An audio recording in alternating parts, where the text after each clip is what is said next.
You want to be so sold on yourself that when 5-6 figures come knocking at your door in a single trade, you're like, about damn time. Not going to self-sabotage me out of this trade right now. A lot of times when people don't have all these wealthy habits, by the time they become wealthy, they pour it all into things that are not serving them because their lack of all the other happy hormones such as your serotonin, oxytocin, and endorphins.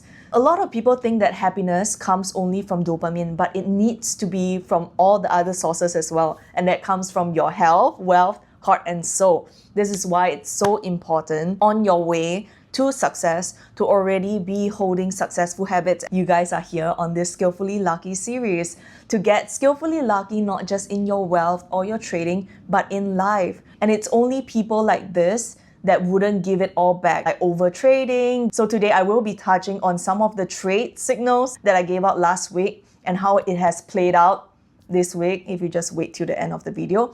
Before that, I want to touch on a few principles that will help you with achieving true wealth before reality catches up. You have to act as if before reality can catch up with you. So first off, the universe is mental. Man sees first his failure or success, his joy or sorrows before it swings into visibility. Do you have full conviction when it comes to your choice of being a full-time trader? Are you sold by the dreams of people who are spending all their days, doing things that they love, spending time with their family? Is that your form of success? And when someone asks you, how's trading going? Are you able to say that it's going amazing because I am so in love with whatever I'm doing every single day and I can see where I'm going? It's so clear. It's painted out so nicely for me that I just have to follow through with all of the actions that I plan to do every day. And I know by the end of the year or by the end of 6 months, I will be so much further than I would have if I never started this journey. A lot of times people are not, because they only measure the success of trading by the things that people have. But here I am to tell you that it's not the things that people have that you want. It's actually the state of mind to be so peaceful, to know that even though this is a losing trade, I know that the next one is going to be a winner. I know that out of 10 trades, I'm always at the upper hand. I know that I am the house. I am not here gambling. I know exactly what I'm doing. So you want to be that convinced about your artwork, about your craft. People look at you and they go like, wow, I want that. In the beginning, when I started pursuing trading and turning into full-time, my buyout number, like the amount that it takes for me to quit my job and get back all of my time, was only $3,000. Like, I don't need much. A lot of people are waiting until they hit 10K to feel comfortable to leave. I didn't need that much. I'm just like, this is enough. Like, this is good. I just want my time back so that I can stay in the gym for like 3-4 hours stretching, like watching ICT's video on the ground, sprawled out, stretching. That's all I wanted. And that's what I got. And then along the way, I wanted more and more. And then it fulfilled itself. By then, when it started fulfilling itself, I'm like, about damn time. I don't want money that is stagnant in me. I want money that is like a breath of life. Next time that I need to take a breath, it's right here for me. And when it's time to let go, I let it go. When it's time to spend, I just spend because I know that there will always be more that is circulating within me. I don't want money, like water that is stagnant, because stagnant water creates murkiness. It smells bad. It's not that attractive, right? You want money that comes and goes the next time that your imagination brings you to something new. Number 2 is helping people. So this is the law of karma and the law of cause and effect. So no matter where you are, you're always between where you were before and where you are going. And where you are now can help exactly the people that was just right before you. Any further, you will only help people who you are today. So if you keep thinking that maybe one day when I do this and I do that, then I can start helping people, you will never reach there, because there's always the next step and the next idea and the next level of version that you are meant to become, because life is an infinite game. We will always find the next checkpoint to mark our success. And we somehow seem to forget to look back and see how far we have come, right? So wherever you are right now, help whoever that you can, so that people who are with you, your day ones, can follow along, so that next time when you look back around, there are only 3 steps behind and not 10 and 20. And if you feel like you don't have value to give, maybe start changing your circle and like start finding people that would value things that you speak. And if you're really not that valuable, then start working on yourself. But then again, if you're watching this video, I know that you have something to give, because you are this bridge between me and someone before you. Whatever it is, maybe what you understand now is something that you can't understand 2-3 years ago. You are the perfect bridge right now to speak about this topic, so that one day, they might find my video and be like, oh, I understand this because of so and so. Thank you so much. I'm now thinking of her, sending her good thoughts. And then, you get skillfully lucky over and over again, because people send you good thoughts whenever they think about you. This is how the universe works.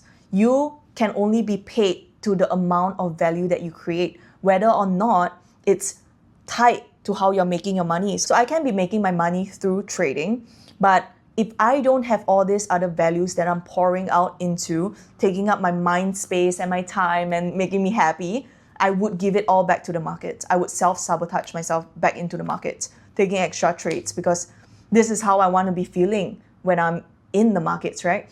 But the longer you go into trading, the more you know that you shouldn't rely on trading to make you feel happy.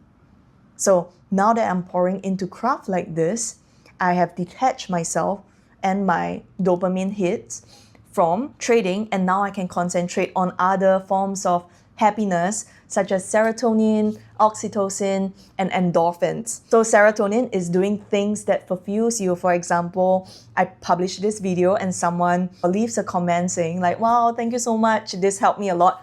That is serotonin, to feel you have done something for the community.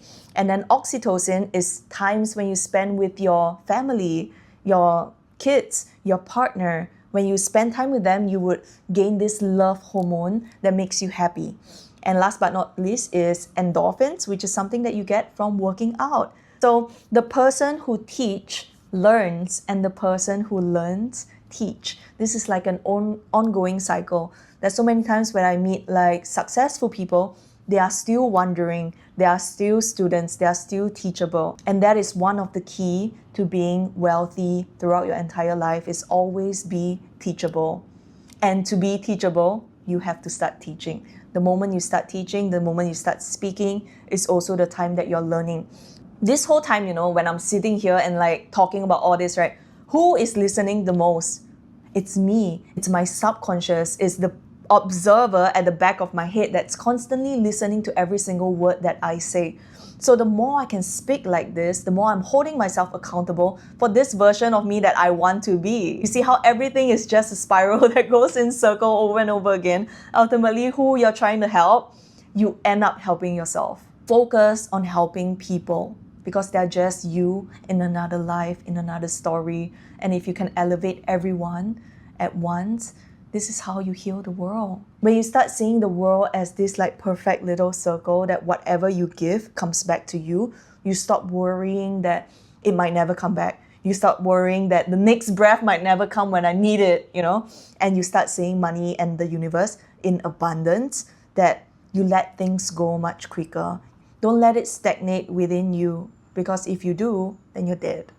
So third point, your beliefs about money. Nothing has meaning except for the meaning that we give it. If you believe that money takes a lot of hard work, then so it is. If you believe that you deserve a lot of money and it can come easily, and that you have a lot of value to give and in return you deserve the money, then so it is. Value is like a trend. It's what's needed at that point in time. This is why I believe that AI is very difficult to replace our jobs and all of our jobs, okay? Especially in the creator economy, because it's all by the mass consciousness that is within each of our bodies. It's not something that we can pull out, maybe just yet. Maybe in the future we could split our souls into 8 different bodies and like have 8 different experiences, but that's already us like playing a demigod, right? Playing little gods in our own world. topic for another day. All I want to say is nothing has meaning except for the meaning that we give it. So what is your relationship with money right now? Do you find it easy to make? If you find it difficult, then try to work on some of the self-belief that you had while growing up. There's so many books for you to read out there, and I have personally worked on it over the years to really feel that I am deserving of whatever I'm making right now. And now it becomes like a game of how much more can I get with less time. It's not about the value, because I believe that I took 6-7 years to get to this amount of value, but how much can I give more in less time but hitting the same impact? So this is the fun part when it comes to self-mastery, when it comes to self-understanding and knowing your worth. So yeah, before I was trading, I was actually a salesperson, and I've been doing sales ever since I was 15, 16. I was on the street selling hair color, and back then it was really difficult for me to make money, but so easy for my friends to do it. So I do have a friend who every single station that she goes to, somehow she just manages to make sales. And I'm like, how do you do it? I didn't believe in the product I was selling. That hair curler was $200, and I personally didn't grow up with money. So I'm like, who would ever pay $200 for something like this? My mom wouldn't pay for it. My sister wouldn't pay for it. And that is my whole world, in my perspective, this is my whole world. Who would pay for something like this? And over the years, I worked on it until my previous job, right before full-time trading. The minimum amount to work with someone in my tier is $300 a month. But I decided that it's $500 a month because I have so much more to give. I have so much value. I'm holding them accountable for the level of person that they want to become. And I am a great manifester. Anything that I put my thought into, it manifests. So if you want me to hold you accountable for the level of person that you want to be, with all the work that I've done for myself, then I am worth this much. So yeah, this is how I justify to myself that this is how much I'm worth. And so it is. People want to work with me. People seek out to work with me because of the prices that I'm charging. Nothing has meaning except for the meaning that we give it. But you have to give it meaning. You have to work so hard on yourself that you are convinced with your value and what you bring to the table. If you are a spiritual girly looking to work on your health, wealth, heart, and soul, make sure to check out my link in the description below, where I'm doing one-on-one mentorship to hold you accountable for the level of frequency that you want to be at. So I just want to end off this segment of the video with something that I've written recently from Neville Goddard. This is in reference to the Bible, so you can find this in the Bible as well. Seek and you shall find, ask and you shall receive, knock and it will be open unto you. Nothing stands between a man's desire than doubt and fear. When you can wish without worrying, every desire will be instantly fulfilled. Whatever that you want to manifest is just a thought in your head. So give yourself that thought without the doubt and the worry, and it will instantly be open onto you. So yeah, for the next segment of this video, it will be a trading video. Make sure you check out the one before, because I talked about this. I predicted it, and it play out just as it should. And this is the fun part when it comes to trading, seeing synchronicities, getting skillfully lucky. So thank you all for watching. See you in the next clip. Last week, I mentioned that I am awaiting Monday and Wednesday, because Monday is Q1 and then Wednesday is Q3. But if you go down into the lower time frame, you would get Asia is Q1 within the day itself, and then New York session is Q3. So I'm just going to show you guys two examples, but you can see I have a lot of Q1, Q3 marked out. Okay. Asia, low, and then New York, low, being a higher low. This is ES on the left, and then NQ, we have a low and then a lower low. And what we can see right now is they both happen beneath true open. So every day in the candle, we have an opening price, and then the low of the day, and then the high of the day, and then the close. So between the open and the close, you get the body, right? So if you go into the larger time frame, this is what you'll see. And what we want to get in is underneath. If you're buying, if you're thinking that price is going to go higher, you want to buy underneath the opening price where the wick is, and you want to get out, potentially at the high of the candle. So anything that is underneath the opening price is considered discount. So if you're getting anywhere underneath there, it's a good area. So this is what we have exactly. We have a divergence, and I do prefer the divergence between like ES and NQ. And then YM, we can see sort of a equal low, which was taken out after that. So this divergence actually sparked off the big move at the beginning of the week. Where you look at the news calendar, there was nothing happening that day, right? So this is purely just based on time. Okay, and then Tuesday, we have another pattern giving us a short. I'm sure you can really see it for yourself. And then on Wednesday, we are going down into the microcycle now. So in New York session, you can see this green bar is Q3 of the day. Within it, there's also 90-minute cycles of Q1 over here and Q3 over here. So the high of Q3 and Q1, we have a higher high on ES, while we have a lower high on NQ, which sparked this whole down move. So this is the fractal part of market when you put time and price together. So timing is very important. Whenever people say stuff like, oh, this market took out the previous high, I'm like, what previous high? What time was it formed? Understand timing is really everything, and I love how much more content they're actually coming up about time when it comes to time and price. Hi guys, so make sure to leave in the comment section below 3 key takeaway points that you have picked up in this video. So I'm giving away 300k funded challenges from Apex, and I will be choosing 3 winners in the next video. Make sure to subscribe, and I'll see you guys in the next one.